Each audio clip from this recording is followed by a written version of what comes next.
Praise lord. అందరికీ బాగున్నారు. అందరూ ఈ రోజున సంఘంలో బోధించాలన్నా, నిలబడి సాక్ష్యం చెప్పాలన్నా, పాట పాడాలన్నా నీవు భయపడుతున్నావా?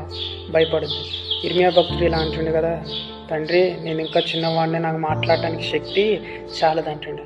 కానీ దేవుడు అంటుండే కదా, ఇర్మియా నువ్వు చిన్నవాడు అని అనవద్దు, నేను నీకు ఆజ్ఞాపించింది పోయి ధైర్యంగా ప్రకటించుము, నేను నీకు తోడుగా ఉంటా. ఇదే యెహోవా వాక్ అంటుండే.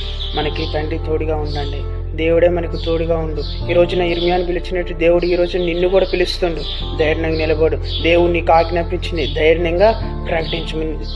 కాబట్టి నీవు నడుము కట్టుకొని ధైర్యంగా దేవుడు ఆజ్ఞాపించింది నువ్వు బోధించు. దేవుడు నీకు వాకునిస్తుందాన్ని ధైర్యంగా బోధించు. పరిశుద్ధాత్మ నీకు సహాయం చేస్తాడు. ఏం మాట్లాడాలి, ఏం మాట్లాడకూడదని నువ్వు చింతపడకు. ఆ సమయాన్ని పరిశుద్ధాత్మ నీ ద్వారా మాట్లాడడానికి సూచక్రియలు జరిగిస్తారు. ఈరోజు నువ్వు భయపడుతున్నావేమో, ఇగో బోధించడానికి కానీ దేనికైనా ప్రతి విధమైన దానికి నువ్వు భయపడుతున్నావు. ఆ భయం నుంచి చేస్తున్నావు, బయటికి రా. బలా షెట్. ఇంకో నువ్వు జ్ఞాపకం చేసుకు, ఇదిగో నువ్వు ఎలా ఉండాలంట, నువ్వు భయపడే వ్యక్తిగా నీవు ఉండకూడదు, భయపడని వ్యక్తిగా ఉండాలి. దేవుని వాక్ నీ దగ్గర ఉంటే ఆ వాక్ నువ్వు ధైర్యంగా ప్రకటించే వారిగా నీవు ఉండాలి. భయపడ మాకు. Praise lord.